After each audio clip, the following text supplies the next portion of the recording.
Welcome back to the Fast Performance Baseball Podcast. I'm your host, Cole Thomas, with my co-host, Connor Reynolds. Connor. How's your week been? Week's been interesting. A good amount of highs. I've only had one low. I decided to try and put a hole into my hand, doing a little training tool, and so I was going through. Not a smart strategy. Not at all. For anyone out there, don't use power tools without using the right equipment. Saw a little video on a guy. There's a drill where essentially you take 7 baseballs, put them in front of the plate, and you have to, as a hitter, call out what ball that went over. So the closest ball to you is going to be number 1. Furthest away from you is going to be number 7. And so when you're going through and you're hitting, it allows for the hitters that if they get too far over their front foot, then they're past those baseballs. They're not going to be able to tell what ball that went over the plate. And so it can be a little frustrating doing it, because if a kid actually falls over and kicks them, or if a ball hits it or whatever it is, baseballs go scattered. And I know it only takes like 15 seconds to like put them back, but I saw this one guy had 7 balls on a string, and I was like, oh, that's really cool. So I tried to do that. Second ball I was doing, the drill slipped off of the ball, and I was using my hand as a vise instead of an actual tool.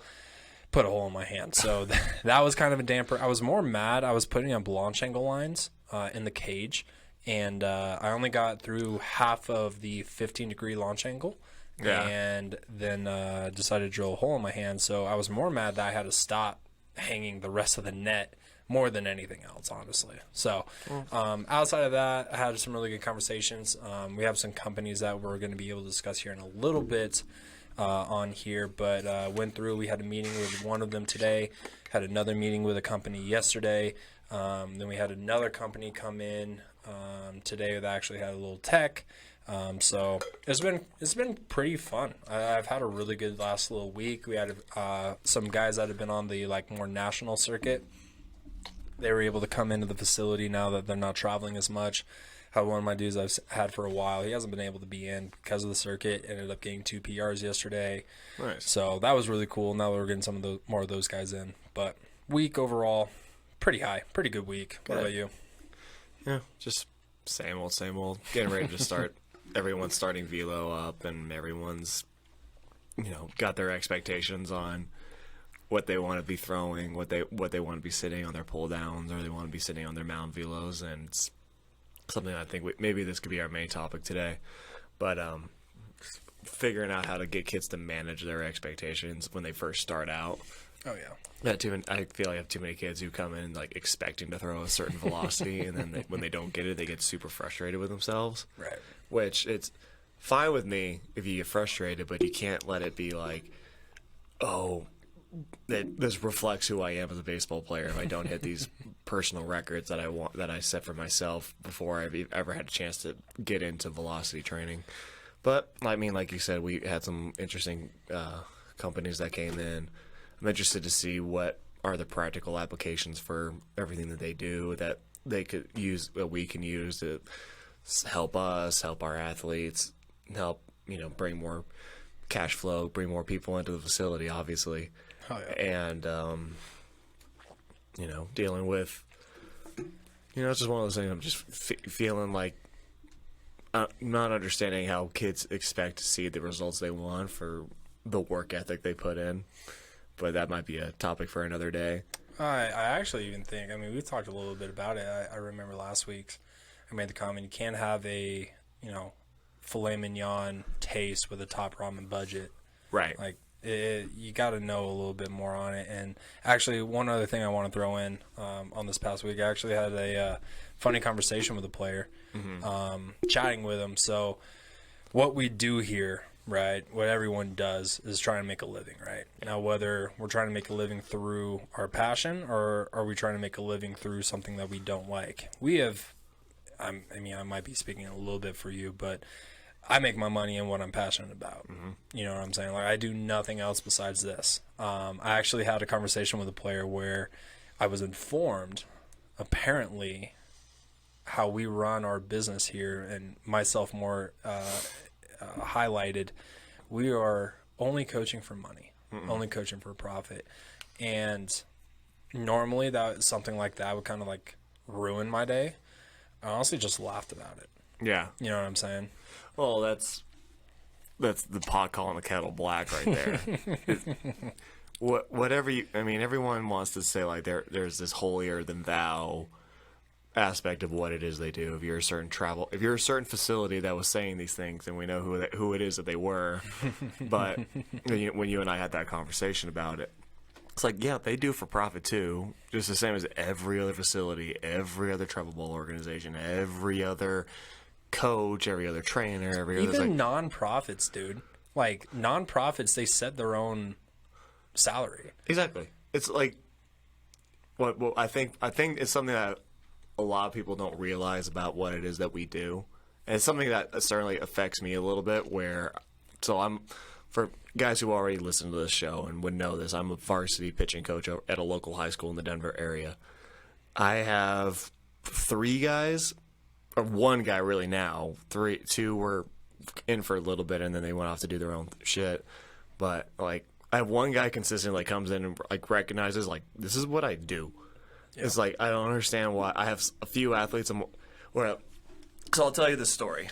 So Jason was coaches for Mullen High School, and he goes to Bear Creek, which is where I coach at. The kid goes to Bear Creek? No. So Mullen's C team or whatever they did this summer, they played our C team or this little summer program that's like a feeder of like freshmen, incoming freshmen, incoming sophomores, right? I gotcha. So they played a game, kind of like a non-league game, whatever, and our JV coach from last season is the head coach for this team. So Jason's hanging out in the dugout, right by the dugout, just bullshitting with our JV coach because he knows him pretty well as well, also. And one of the dads from the team, from the Bear Creek team, comes over to Jason. It's one of my kids in my program that I help run, and goes up to Jason and he goes, I really need to get my son in with you, get some pitching development, all that stuff, and how can we come work with you and all that? And Jason looks at him dead in the eyes like, why don't you call your pitching coach? And he goes like, well, why would I do it? He's like, because he works for me. Like, he's like, it's one of those things like, what do you guys think we do during the day? Right. Like, this is our career. This is what we want. This is what we pay the bills with. This is our passion. And this is what we wanted to do our entire lives. Right. Right. So yeah, I mean, is there a monetary aspect to this? Absolutely. As there is everywhere else one of my things I contend with is like, obviously I have players in my own high school program that don't understand what it is that I do. Yep. Right. So I have 1 guy that's going to be our ace. He's the only one that seemed to actually recognize what it is that I do, what we do at the facility, where I have a whole program of 40, 50, 60 guys, and only one of them knows exactly what it is I do. And then they come ask me, it's like, how can I get better at pitching? Like, I don't know, come hang out at the facility, come see what it is we do. It's like, well, you just give like lessons? Or like, no, this is what I do. I'm not working behind a desk during the day and then coming here at 6, 7 o'clock to come do like 2 or 3 lessons a day. Right. Right. Like, this is what I do. I'm here all the time. I'm here, creating content for our social media. I'm here researching new training strategies to get guys better. So yeah, there's a monetary aspect to it, but it's what we do. It's kind of like you and I were saying, don't go to that place because all they care about is profit. So then next time your house is on fire, it's like, well, don't get help from that fire department. They're only here for the profit. Yep. Right. Don't go to that attorney. They're only here for the profit. Oh my Lord! Don't go to that lawyer. Don't go to that accountant. Don't go to that mechanic. Like all of them. Like everything is for money, and like it's not even saying for the coaches that do have a separate job. Like, we're not downplaying what you're doing at all. But you're not doing it for free. You're not exactly. Like, there's a difference. No one does this pro bono, right? There are people who will give scholarships to athletes, or there are maybe people who are doing something, but there's going to be an incentive outside of it. Yep, right? Always will. Like, it's the same thing with coach. Like in the high school baseball coaching realm, is most programs have 4 paid positions. Like, you can have 4 paid positions on your entire staff, from your head coach all the way to your C team head coach, right? And assistant coaches are spread along there. You get 4 paid positions, and then everybody else is a volunteer, right? But the expectation is this coach is doing something out of the goodness of his heart, but then at the end of the day, you're gonna give him a $150, $100 something. You're gonna give him something that's like, hey, thank you for the time you put in. Thank you for, thank you for helping my kid learn this game better. You give him like Rockies tickets, or you give him a gift card to a fancy restaurant, or you give him gas card. Yeah, gas cards, things like that. Like everything's gonna have a price. So you can get mad. You can get mad at certain organizations for, oh, they charge a lot. It's like, well, yeah, but what we do is very valuable to a lot of people. So yeah, you can complain that, there's everyone's here for profit. Yeah, but everybody is. Yep. I could charge way more, and there are parents who would pay way more, but I don't, because I know what the median athlete that comes in here is, where they come from, and it's like, okay, here's what we charge, all right? And you can bitch and complain about it, but it's not going to change anything. And I would say the other thing too is, though, the coaches that are on volunteer, they are what makes a program thrive. Yeah. But it's not necessarily on the back of their knowledge. No. Like, you're not hiring a volunteer coach for their knowledge of the game and solely for the knowledge of the game. I'm not saying they're not knowledgeable, but like the difference is like, Cole, like I come up here all the time, and you're sitting at your desk looking at either driveline blogs or how to certifications, or you're in there, you're learning, because like that is your job, right? Yeah.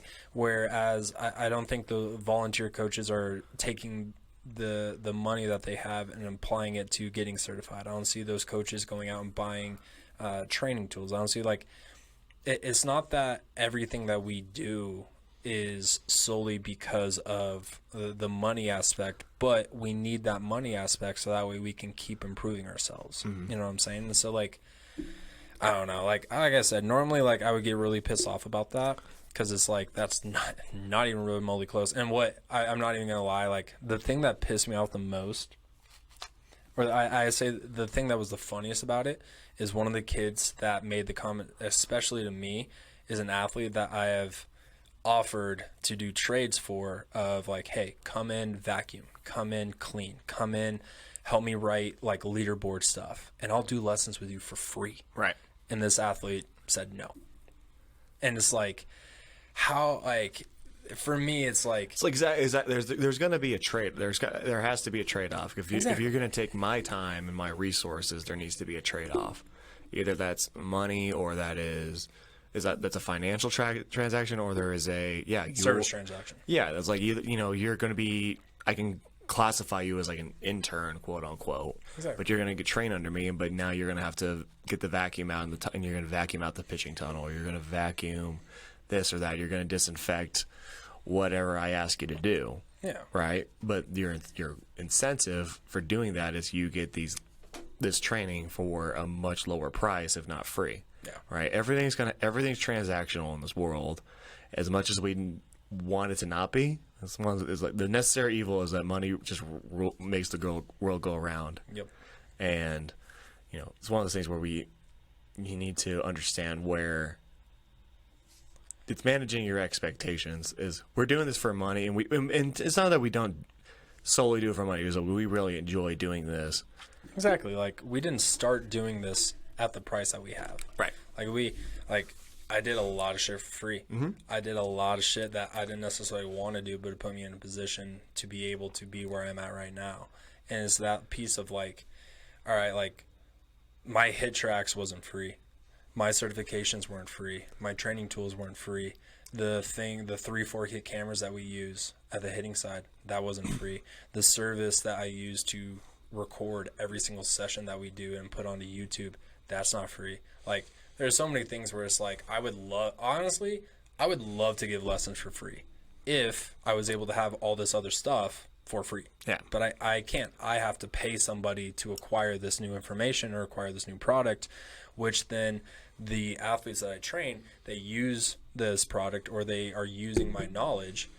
There's a trade-off on that. Right. And like, I don't know, it was like you said at the very beginning, it's the pot calling the kettle black. Like, it's like, all right, like, you're saying that I'm only doing stuff for money, yet you're playing for a program that I know is not a nonprofit, and like I said earlier, even if it is a nonprofit, they still make money. No, well, it's like at the end of the day, you go to a travel bowl organization, you're going to pay $4,000, $5,000, $6,000 for whatever season it is, summer, fall, or what have you, right? The coach is getting paid, right?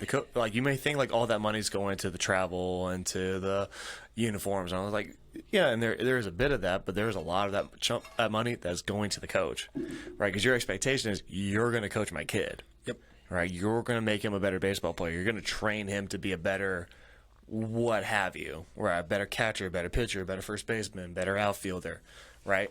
So at the end, it's like, if I'm going to give you, like you said, I'm going to give you my knowledge, or I'm going to give you my resources to do that, you have to give me something on the other side, right? It's like, I can't, like you said, with like with your hit tracks, the TrackMan I use for pitching is not expensive. Is not cheap. No. Right? This is like what we have Cadillac. It's like everything we have in here is, it's the Cadillac of player development. We have in our house, we have the best training tools, we have the best training technology, we have the best training knowledge, right? We have all these things. None of that stuff is cheap. No. So, you can be mad at us, and that's what I get most annoyed with is the, like, don't go to this place because of that reason. And that's like what I said from the very beginning, is a for-profit company calling out another for-profit company for being too focused on profit. It's like, all right. It's like don't buy, it's like Apple talking shit on Microsoft. Like, don't buy Microsoft products because you're not going to get the best value because all they care about is profit. Yeah. It's just, I just don't, I understand it. Because it's a dick measuring contest at the end of the day, because everyone's trying to, funnel clients or players away from one facility to come to my facility because my way's better than that way, and I'm gonna just make up a bunch of bullshit to make you want to think, like, make you second guess the places you're already going. Right. But and that's why, I will say, and this is just my own confidence and like where I think we are the best at what we do in this state, but I'm not gonna tell you to come here, go here, go somewhere else. I'm never going to tell you what travel bowl organization to play for, because one, I don't know jack shit about that whole realm, because I kind of just stay in my own little lane. But it's like, I don't tell you, like, my goal as a coach is to never tell you what to do. My goal is to make you good enough that you can make your own decisions. And it's like, at the end of the day, this is your career. You go put your money where you believe it is worth to go put it, right? If you believe going with me is the best investment in your career, I'm happy to, I'm going to do everything in my power to get you to where you want to be. Exactly. Right? But at the same time, this is your career. We're facilitators in this entire thing. It's not our careers, even though our careers are kind of on the line, but you put your money and your resources where you feel you're going to get the most ROI on that investment. I like that. I'm like, even if they were just to, like, and here's the other piece, like, if they were just to go to our facility and just use the equipment we have, like, not even use us as instructors, like, just come in and rent to either hit or just come in and do, like, a pitching assessment, like, whatever it is, that's not even taking in, and that's not even, like, taking our time, right? It's going to be, like, I mean, the average cost probably for for someone to rent a cage with a hit tracks, it's going to be north of probably like $60 an hour. Yeah. And so I was like, all right, well, that means that is the base rate. That's not even including myself. So now we're starting at 60. Well, I got to make money for myself, and because that's going to take my time. And also, it's not just a matter of like taking my time. It's the time that I've put in prior to get to this point. Right.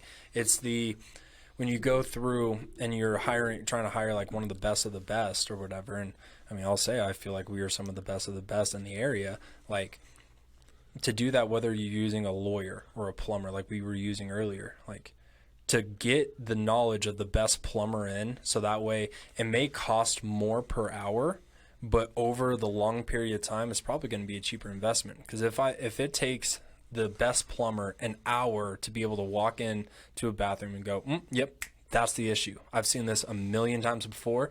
Boom, boom, boom. Let me get the right equipment right away. Boom, you're in, you're out. It takes 1 hour. Now, if that plumber is $100 an hour and the next plumber is $50 an hour, but it takes that plumber 3 hours to accomplish the same goal, at the end of the day, you're paying more to the plumber that is cheaper because it took them a longer time. And the difference I would say is that you don't have the triple amount of time to figure it out when and we've talked about it a lot, your career is on a clock. Like your prime time only lasts so long. The time that you're in high school is only 4 years. Right. And if it takes you 3 times longer because you're using someone cheaper to get to the end goal, you've wasted so much more time in trying to accomplish what you wanted to accomplish at the beginning than if you went with a person that is the right fit for you. They may cost a little bit more. Right. But they're the right fit, and they're going to get you to where you need to a lot quicker. And that's the difference I see in us. You want a story? I always remember this every once in a while where I had an athlete 4 or 5 years, not 4 or 5, like 2 or 3 years ago, and we did an eval with this kid, and this is before the way we do it now, where like you buy a package and your first session is your eval. We used to do it like where we had an eval and then we basically had to try to convince you to buy a or actual package.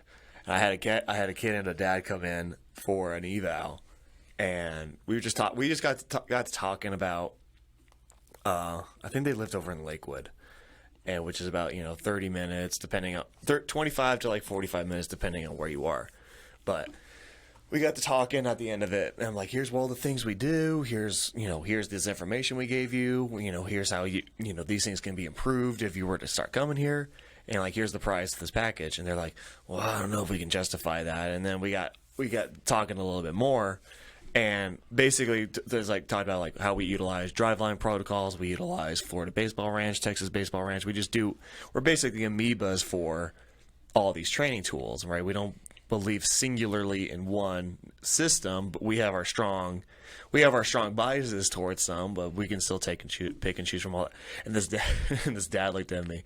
He's like, "Oh yeah, well we seriously considered going down to Florida Baseball Ranch for a summer." I'm like, "Wait a minute. Wait, so you live in Colorado, you were going to take the investment to go down to Florida, stay there for a month, and then come back and do your thing where you could have done that exact same thing, just driving 20 minutes back and forth." So I was always just thought, I just kind of blew my mind a little bit, like I think our package at the time was $250.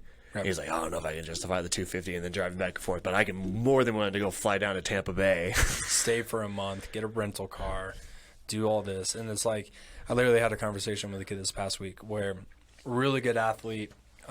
They've played on one of those kids that plays on the premier travel team everywhere he goes. Now, I will say it's warranted. The kid's good. Yeah, like he's good.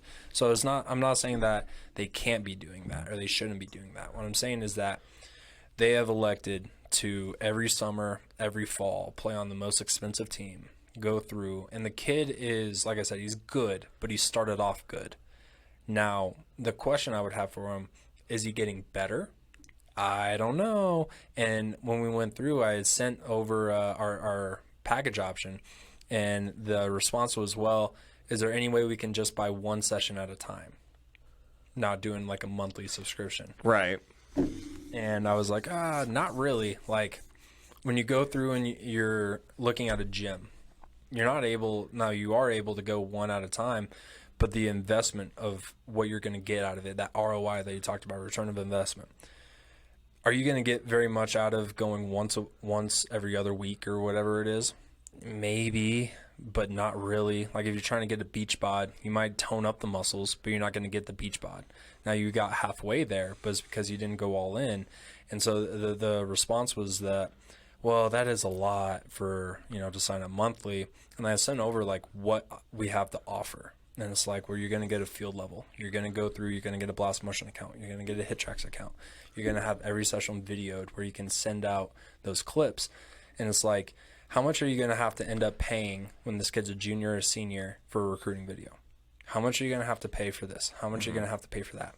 And it's like, well, you get that with us. You Right. get these things with us. It's incorporated, and it's a bonus that you're able to get these things through us. Like, my guys are able to go to YouTube, screen record a really good hit, and now you do that over, a 3-month span. You're probably going to have like 25 swings that are pretty primo with all the data on there and multiple different angles.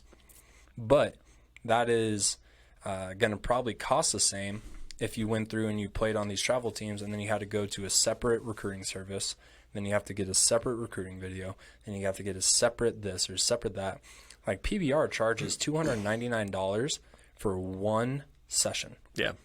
And that is, you get 20 swings off BP, you get a run of 60, you get 6 or 7 ground balls, and that's it. Yeah.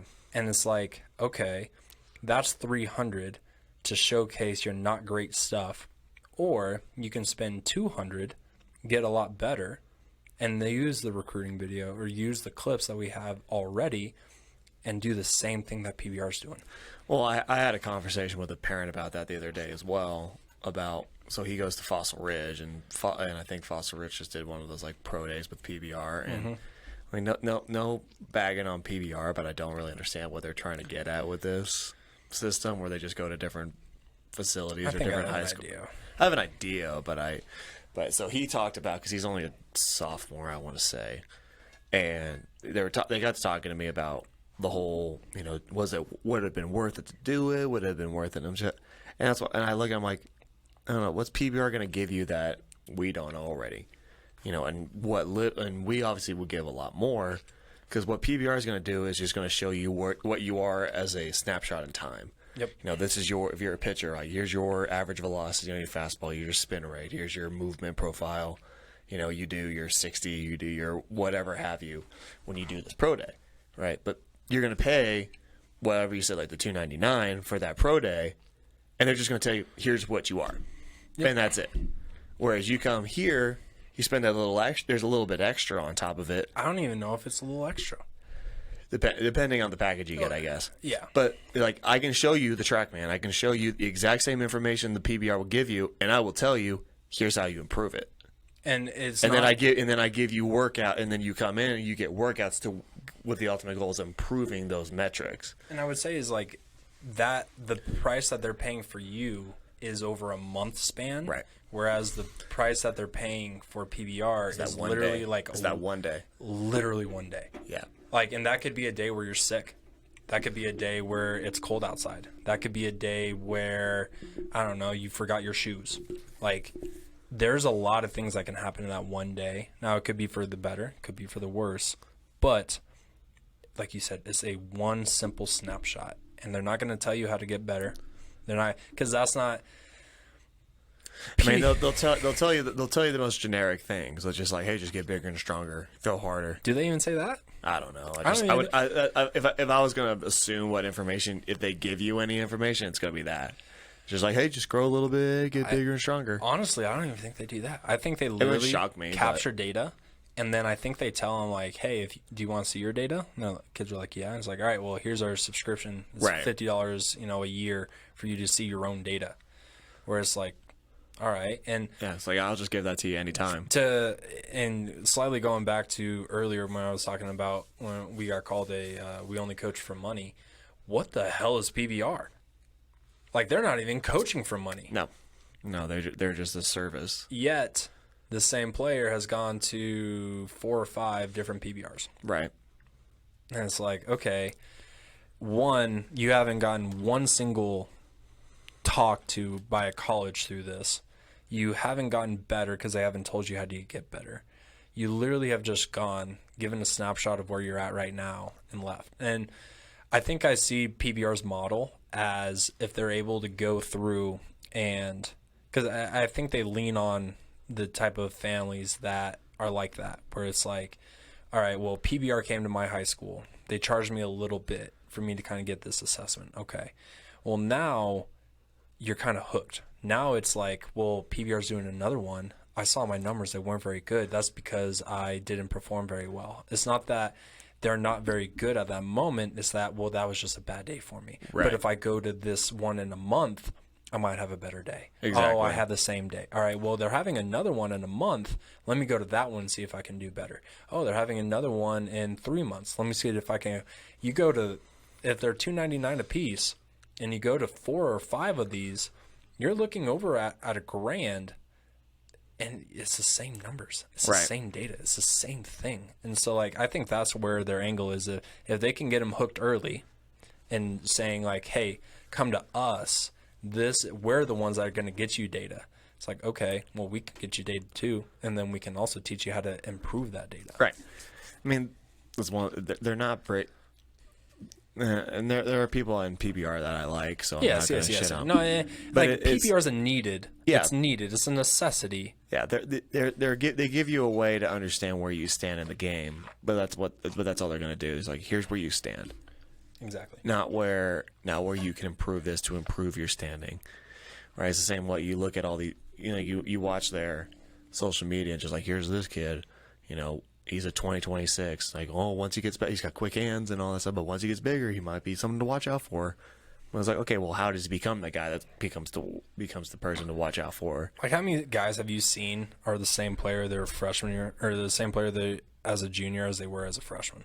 All the time. Yeah. And it's because, like, they get this little aspect of where they get showcased on a PBR, this or that, and it's like, oh, I was on it. Like, they said, watch out for me. So that means I don't have to keep doing or do more. I just have to follow some. I just get big. As I get older, it's just going to naturally progress. Yep. That's a good way to transition into the main topic, which is managing expectations a little bit. Yo. So let us make a transition here, and then we'll move into the main topic today.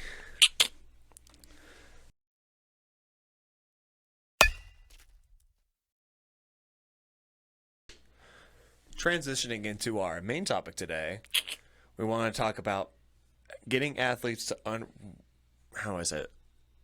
understand expectations and having meaningful expectations of what their progression will look like. So I have a kid who did his plyo-velo for the first time in a year and a half, because he's always a kid who's kind of like constantly injured for whatever reason. Mm-hmm. I don't understand it, but actually we found out he's been like playing with like a small fracture in like one of his vertebrae for like the last 3 years. The more you know. But he's like, I've always had like back issues, but it's like never bothered me enough to not play. But so he would always like kind of come in with like about 2 months before the season, and we would do as much as we could with him before the season started. Right. So now he's finally kind of bought into the whole concept of what it is we do here. I think it also helps that his brother is one of more of my my star students. Ayo. That, his name's Ethan Zimmerman. This is the brother. Leo's the kid we're talking about primarily.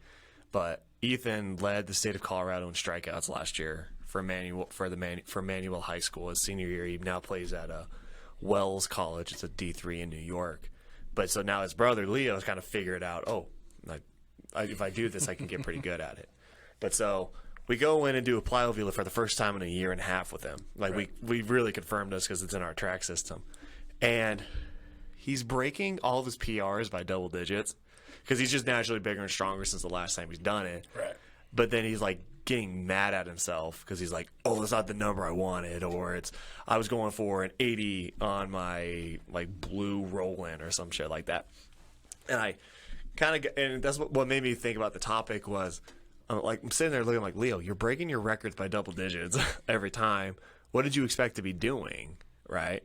It's like, are you that athlete who should be hitting these numbers? He's like, no, not yet. I'm like, cool, that's great. I like that. Like, you're not that athlete just yet, right? But you can be. But why are you mad now for doing something that you hadn't done in a year and a half? You're not big and strong just yet because he's only a sophomore, right? So he's got a lot of room to grow. It's like, okay, but now you've got to be more realistic with these expectations and know that those numbers will come, but don't be like, oh, I didn't hit those numbers, and make it like a representation of who you are as a player. Or as a human. Or as a human, right. But, I don't know if you've had examples like that. I'm sure you have. Oh, yeah. Where guys want to be this certain exit velocity or this certain distance. Yeah. No, it's not even always. I mean, a lot of the time it can be The big thing that where I notice it a lot of the time is off of the machine.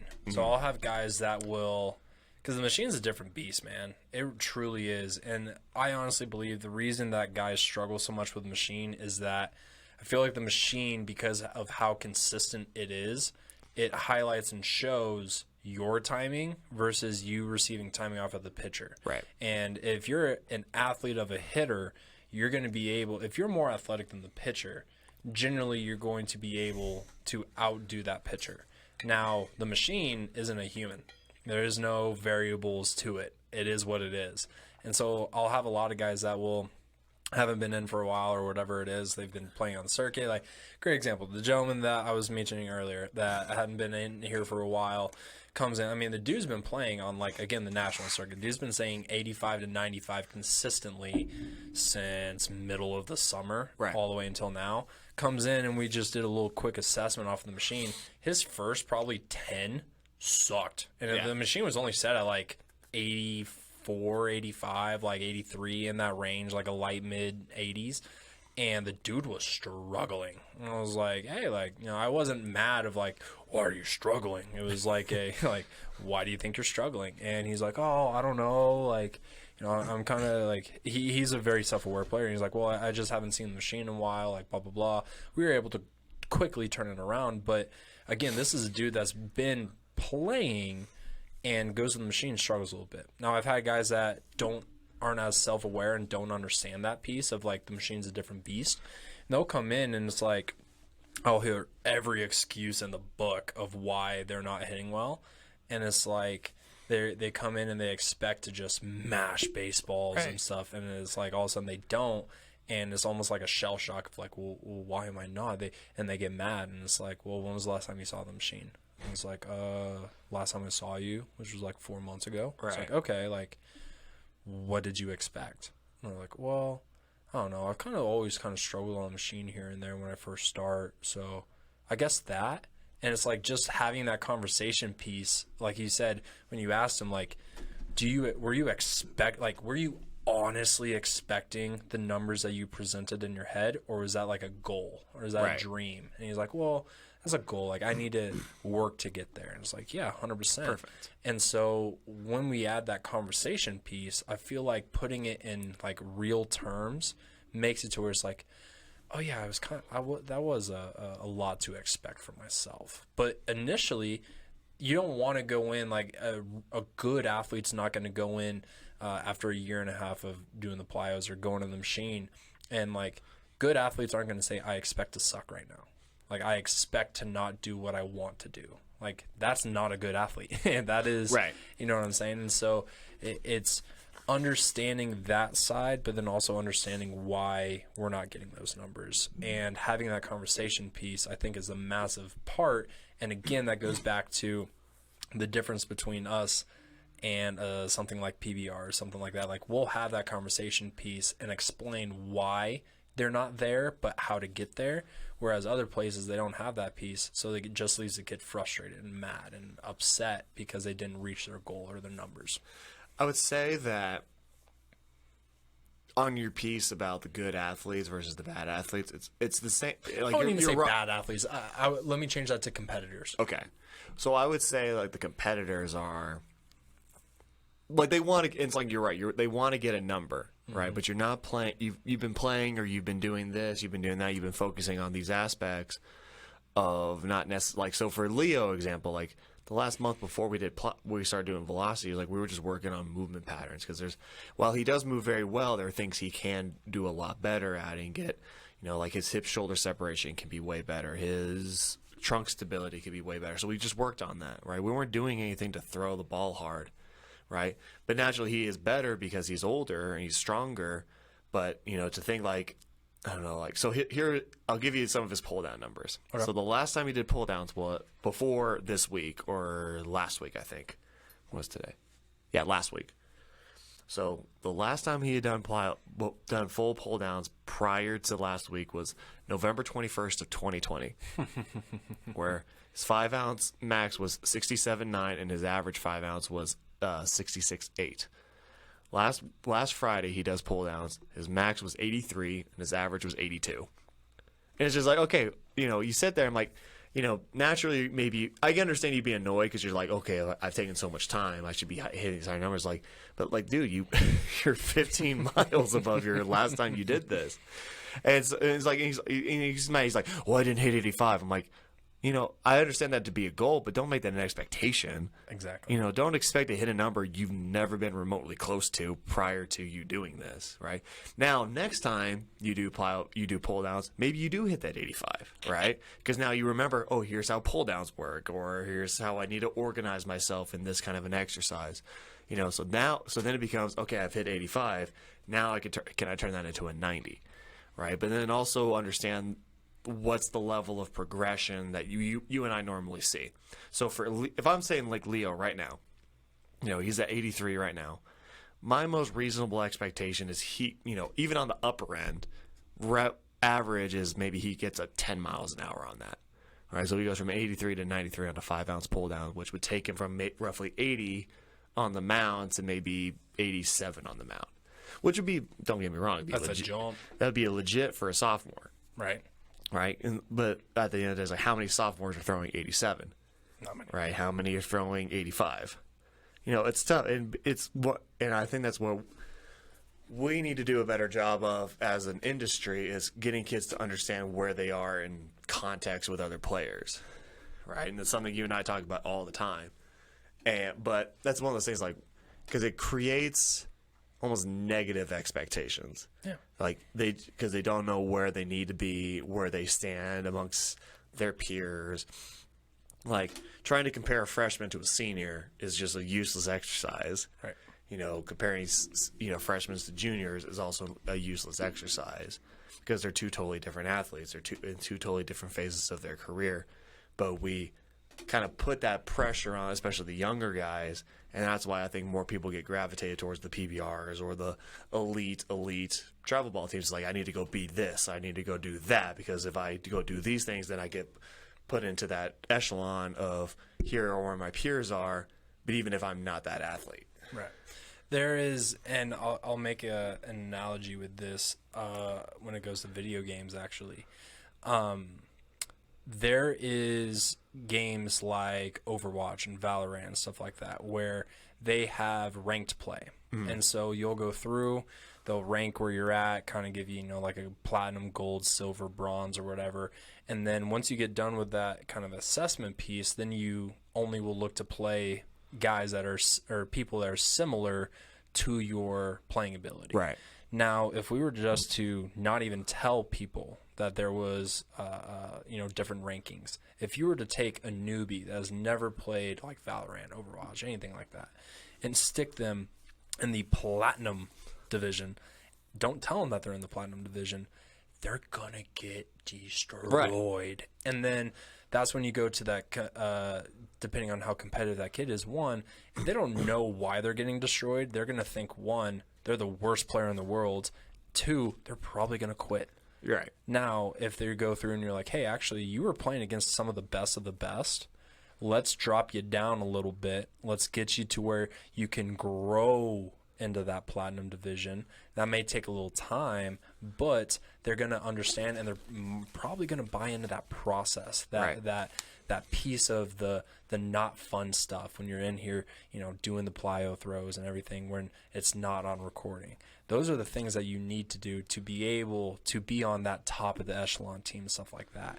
And there's just too much, I think, like you said, you need to know where you kind of stand, but you don't, the expectation versus goal. Your goal as a freshman should be better than the seniors. Right. Your expectation should not be that. Yeah. And when you have a goal and expectation that are the same thing, that's when it can get tricky. When you go into a brand new game and you're like, oh, I'm going to destroy everybody, and then you don't, you're probably going to quit. You're probably going to stop. You're not going to go in deeper to find out, well, why am I not there? You're just going to quit. You're just going to stop. And so going through and knowing where you're at is one thing, but understanding how to get where you want to be, that's the major piece. That's the piece that a lot of people don't necessarily understand, or maybe they do understand it and they don't want to put the time, energy, and effort into actually being able to obtain that goal versus expectation. I have an athlete that has kind of like in that same realm. So I have one athlete. He's he's a freshman this year at Lutheran High School down in Parker, and he plays on. I think he was playing on a team, and the team is 16U, and they were playing in an 18U fall league or whatever. And so every time he comes in, I'm like, hey, how your games go? He's like, yeah, I did well. I mean, our team got destroyed.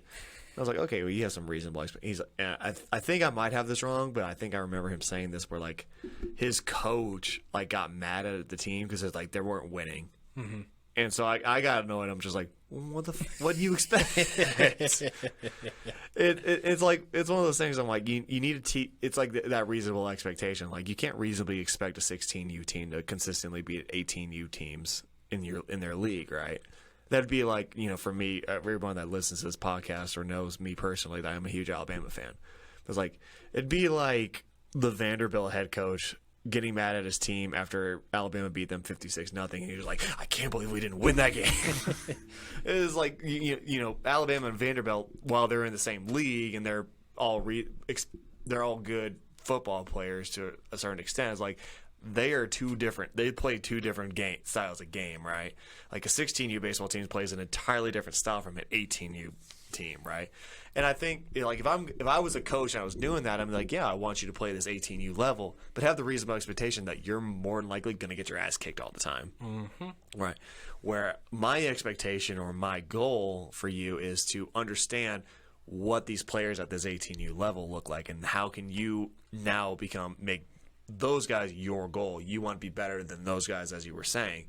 I want to be better than the guys we're playing who are kicking my ass now. That way I can be at their level when I'm their age, right? Exactly. And it's like, how, set yourself up for success, but also learn how to compete. Like, you're going to have to be able to understand that there are players and there are teams that are going to be better than you.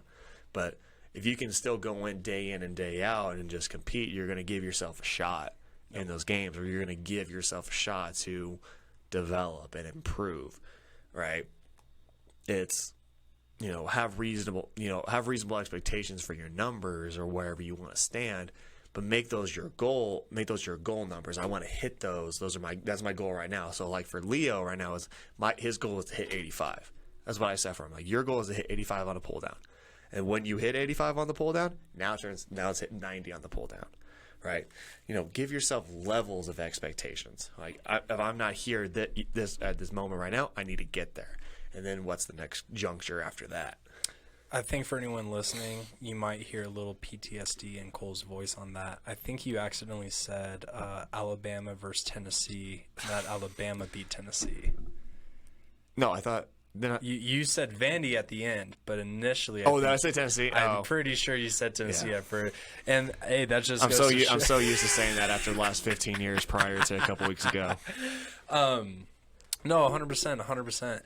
And it goes down to exactly what our main goal is, and we said it in last week's podcast. We hold a mirror up to the athlete's face, and if they're not able to look at the mirror, see the reflection, and say, okay, that's what I am, that's where I'm at, how do I do better?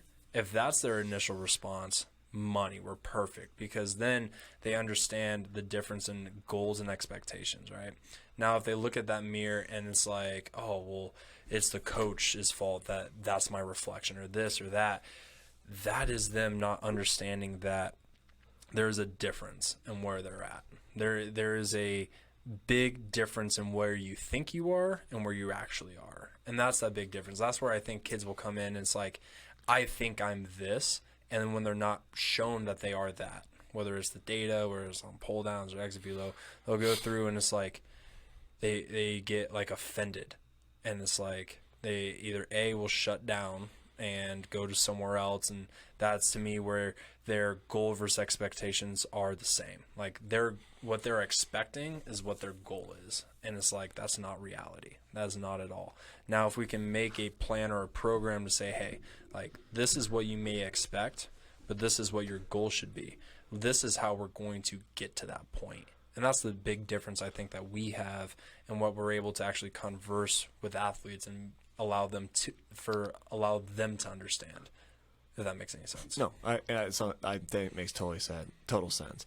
One thing I want to segue into there is where your expectations and your goals, like your goal can be whatever you want it to be, Yep. but your expectations need to be different.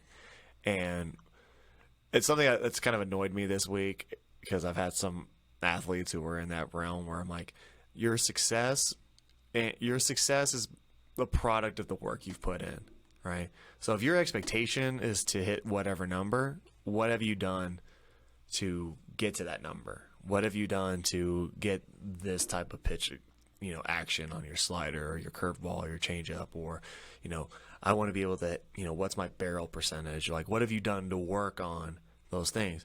So something you and I have both shared on Instagram this week was there are a lot of kids who are very quick to blame if they don't get the results they want. It's everybody else's fault. Yep. It's the coach, or it's the trainer, or it's the facility I went to, or the trainer put me on a bad training program and I didn't get the work and I didn't get the numbers I was expecting to be getting.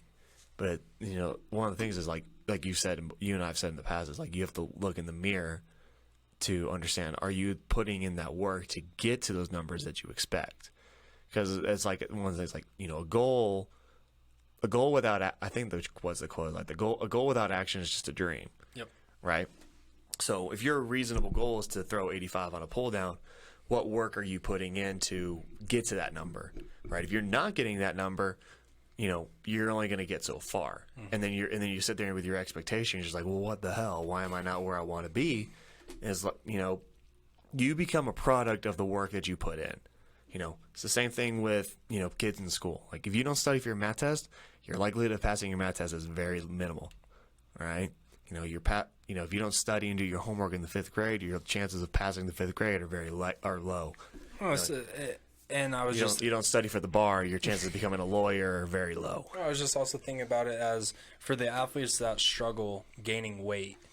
It's right. Literally like, what are you putting into your body to get out what you're looking for? And the amount of kids that we see that are, we've identified as below weight and they need to get bigger. I've actually, in my wellness questionnaire, I ask, what have you eaten today? How much do you weigh? So that way I can go through and I can actually track. When I get a kid that, for the last 2 months we've been saying, hey, you need to gain weight, you need to gain weight, you need to gain weight. But when they write in their little questionnaire that they had one bowl of cereal, a couple of granola bars, and then like a McDouble, it's like, is that going to get you there? And like, what are you literally putting in to get out what you're looking for? And they'll look at it and it's like, well, they'll try and find the cheap routes. You know what I'm saying? They'll try and find the shortcuts. Right. And it's like, that ain't going to work, baby. That right. ain't going to work. There's literally, what are you putting in to what are you getting out? Right. And that's what, and I get, and that's where I get annoyed with some athletes is they kind of, it's, they're trying to get the bare minimum effort to get maximum results. But obviously, more often than not, it's like if you put in bare minimum effort, you're going to get bare minimum results. Yep. Like I get all good kids who come in like once a week, or I've had some kids that come in like once every 2 weeks. I had a kid who I actually had today, but he's one of the weirder athletes I've ever had to deal with. Where, they bought a package. He came in for 2 or 3 weeks. It was good, going well, and then he schedules one appointment and then just cancels it. I'm like, all right, whatever. Things come up. For 2 straight months, I'm not joking you, he would schedule an appointment and then would cancel the day of for 2 months. And then you get kids who are like, oh, why am I not getting better? I'm like, well, you come in once a week. I'm like, what are you doing outside of this? Nothing. So I was like, well, no wonder you're not getting better. Are you throwing at all? Like, when the weather's nice, and which I'm fine with now that it actually snowed today. Right. But, if you're not putting in that work, or you're not, doing the things right, and it's one of those things like I feel like there are too many athletes who kind of just like fly by the seat of their pants and just kind of hope shit sticks. Yep. Like they just throw shit at the wall and hope it sticks. Where it's like, like athletes can utilize us as resources. We know some of the best people in all these industries. We know nutritionists. We know strength and conditioning coaches. Sports psychologists. We know sports psychologists. Like, if you need help with that kind of stuff, like, ask us and we can point you in the right direction to the right people, right? It's one of those things like, it's they're like you said, like they're trying to do it on a ramen noodle diet, trying to hopefully get that, Morton's or that Ruth's Chris porterhouse, but you're not putting in the work to get there, to get those results that you want. Is how can you create unreasonable expectations based on the work you put in, right? But that's where I guess kids just don't really look in the mirror on those kinds of things. They just expect to be something that they're not. They're not going to put in the work for it, and then they get mad or they get pissy at whoever it is that's supposed to be helping them, but they're not utilizing them to the fullest extent that they could. It's the classic when you're playing video games when you die. It's like, oh well, I lagged. Oh well, my controller did this. Oh well, this. Oh well, that. Well, and that's it's one like, of those. It's like, no, but things like that are just like, and I'm not very good at video games, so I'm not the ultimate authority on this. Like I don't play online video games, so I have no room to talk on this. But a lot of it just seems like luck too. Oh yeah. Like it's like one of the, like you always see the videos on the internet where like how many times have you played like Call of Duty back in the day, and you feel like you shot the guy like 50 times and he didn't go down. He shot you once and you died, and it's just like, well, what the hell was that? That was always my experience, at least. So. Right. Well, and so I think that is a perfect example of you're self-proclaimed you're not very good at video games. You feel like you shot him 50 times and you feel like he only shot you once, and so you get mad at the game. Right. Where in actuality, I would say it was probably your skill, and like that's the same thing that I think is exactly what we're talking about right here. It's like, well, it's the trainer. Well, it's this. Well, it's that. It can't be my fault that I'm struggling. It has to be some other variable that I am uncontrolled. There's an outside force. Exactly, and it was like, no, you just suck, dog. Like the amount of times I've been spectating a buddy of mine, and they'll go through and they're like, oh, what the hell? I shot that guy 50 times. What in the world? And I'm like, no, you didn't. You actually missed every single bullet, and he turned around and shot you in the head. That's why you died. And they're like, oh, no way, man. I swear I shot that guy so many times. And it's like, they'll come in and like, oh man, I've been training, I've been doing so much, and then they'll go and then they get mad like, why didn't I get that PR? It's like, well, did you actually do that? Like, you may feel like you've been doing so much, and it was one of the first podcasts that we did. You may feel like you don't have time to do stuff. You may feel like you're not able to, but when you actually sit down and write out what your schedule is for the week, you find out, oh wait, I actually have a lot of dead time. Oh wait, I actually am able to do this. And your feeling versus real can be massively different. And that's where I think exactly is what we're talking about, being reasonable with your expectations and goals. It's like, you may feel like you should be getting this. That is the expectation, but you're actually getting this. I think, and there's that, and I think there's also there's an expectation of, and this is for kids who do the right thing but not in the right way. So they're the kids who I've struggled with this, but in the past with communicating with kids is, I want you to get in the weight room, but you don't need to be in the weight room 6 days a week. Yep. You don't like. I've had this conversation with many kids where I ask, I think a kid's like gassed, he's not doing very well in the pull downs. I'm like, do you lift at all? He's like, yeah, I lift like 5-6 days a week. I'm like, what do you do? He's like, well, Monday's chest day. All of a sudden I'm like, did you get this program from bodybuilding.com? it's like, did you go online and find this stuff? Or it's one of those, like, I'm happy that you're in the weight room, don't get me wrong, but it's like, are you training to be a bodybuilder? Or are you training to be a strongman? Are you training to do this? Or are you training to be the best baseball player you could possibly be? Right.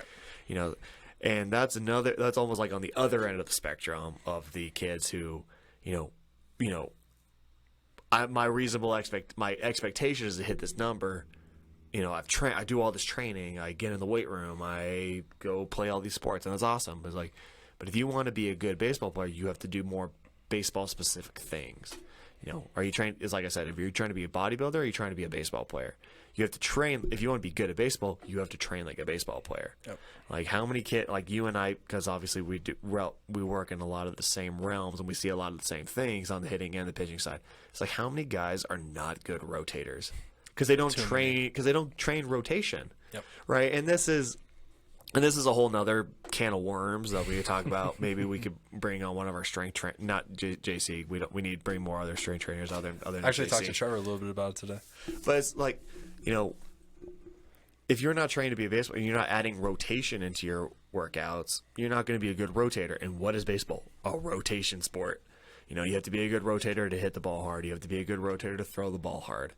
But, it's one of those things where, like, and this is the problem with high school lifting, is a lot of the times, like, high school strength and conditioning classes are all taught by the football coach. And the football coach is only going to teach you the football lifts, like the cleans and squatting and benching, which I have no problem with. I'm big fans of them. But they only teach you one way to lift in one plane. Yep. Right?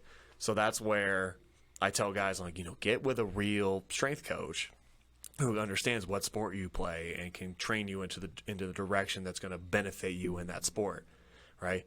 Your high school football coach, who is also a PE teacher, no harm to him, not trying to call him out or anything, but nothing against your strength coach, but his knowledge of baseball players may be limited because he only really delves into the football culture. It's like, I need to get big offensive linemen, big defensive linemen, and here is the plane of motion that's going to make them the most successful. It's not going to make you necessarily the most successful. And probably that school coach that teaches gym like they have a full-time gig where they're not able to sit and research and learn more about everything else. Like, they have their niche and they know their niche and they stick to their niche because they don't have maybe the time or the resources or the ability to go and research outside of their niche. You know what I'm saying? Right. And so that's where, if you're able to get with, I'll use an example. We have 4 different strength and conditioning coaches here at Fast Colorado. 5, depending on the season.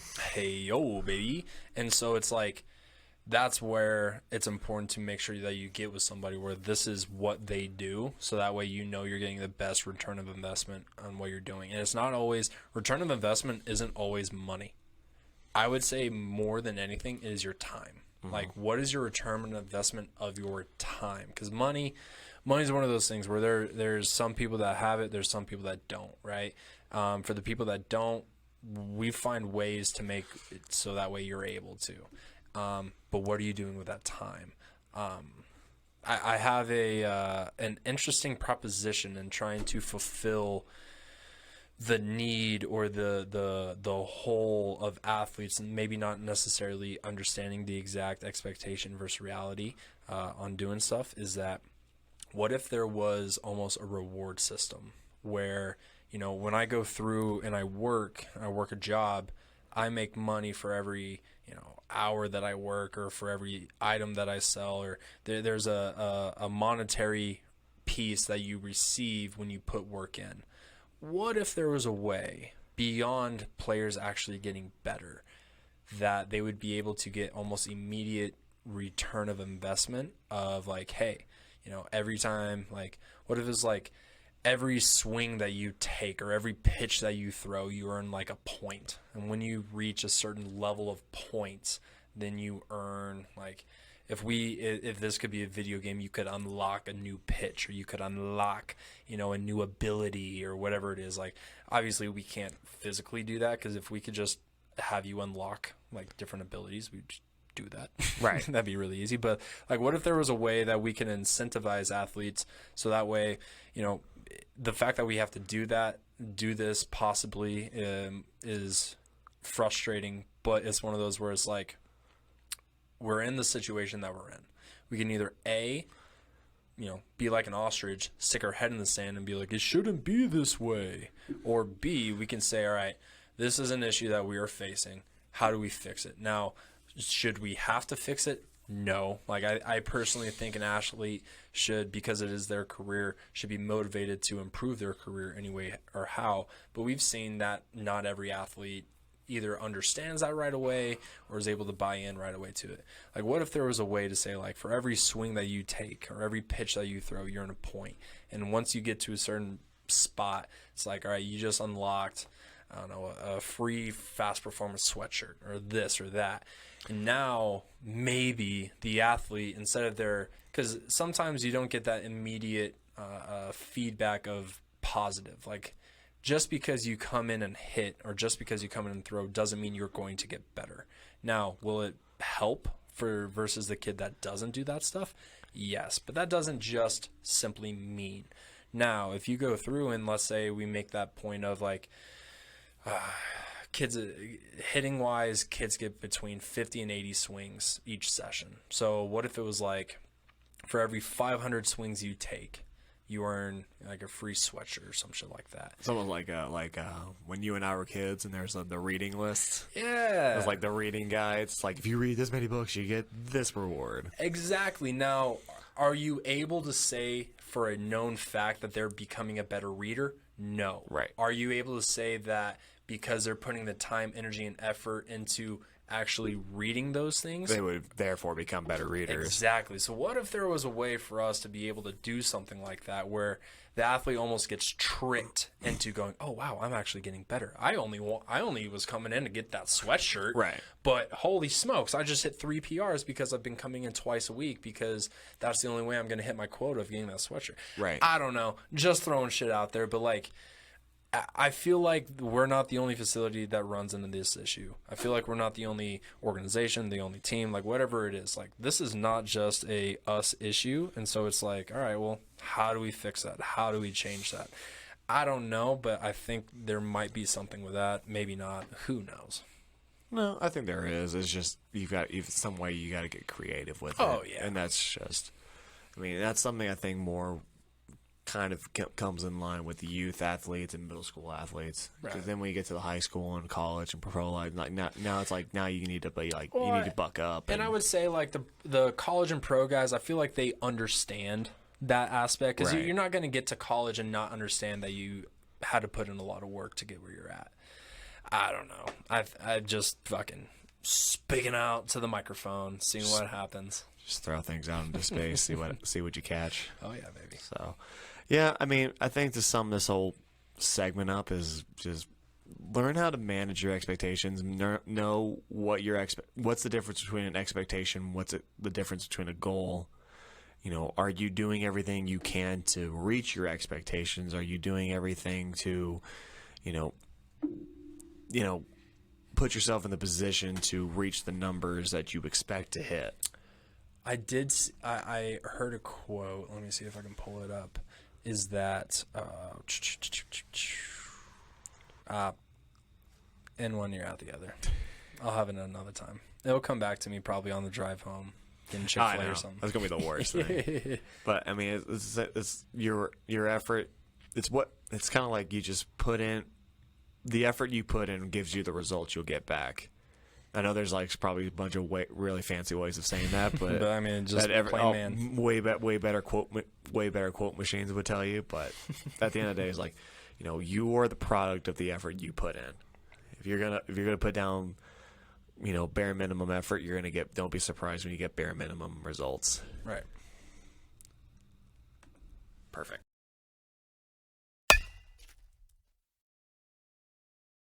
I feel that. Depending on a hair day or depends on any day? Any day. All right. As we'll wrap up this week's episode, I wanted to end on a lighter note and just kind of tickle Connor's brain a little bit. Ayo. So, Connor. Tickle. How many batters can a pitcher strike out in a game? Unlimited. What? Infinite. All right, how about that? How many batters can a pitcher strike out without giving up a run? Unlimited. Oh, without giving up a run? In a 9-inning game? In a 9-inning game. Okay. So imagine the pitcher can throw a shutout. How many batters could the pitcher theoretically 54. Hey, attaboy. Quick mash. I thought about, I read that, I was looking up like baseball hypotheticals so we could just come up, and I just saw that, I was just like, that was a very interesting comment. Like, you know, because the way that would work out is you get what? Third strike, drop third strike, drop third strike. Strikeout. Yep. Strikeout. You could strike out 6 people an inning without giving up a run. How did I know this? I've done it. No, not really. Imagine. Yeah, that is, not going to lie, I have played on some teams where that has almost felt like what happens, where it's just like, maybe you've got, oh, dude, no, that I was coaching one time, and we ended up having our main catcher hurt his arm in the first game. Our second catcher was out of town. Our third catcher was pitching when the kid hurt his arm. So we had to bring in a kid that has never caught before, really athletic kid, but we had to bring him in. And there was a learning curve, a definite learning curve, which we understood. We knew ahead of time. But I think one of our pitchers ended up having I think it was 5 strikeouts in 1 inning, and only 2 of them were outs. It's God. like, all right. And the first few, I think literally the first 3 kids I struck out all were like curveballs in the dirt for the strike 3. And so for the final 2 batters, I went out and did a mound visit. And I was like, all right, let's be real about what we're doing right here. I was like, are those the right pitches and the right calls? Yes. Given the circumstances, is that what we need to be doing? No. And so it's like, hey, let's just strike this kid out on a high fastball rather than trying to just, bury curveballs to a kid that can't block. Not saying that it's the catcher's fault that he can't block.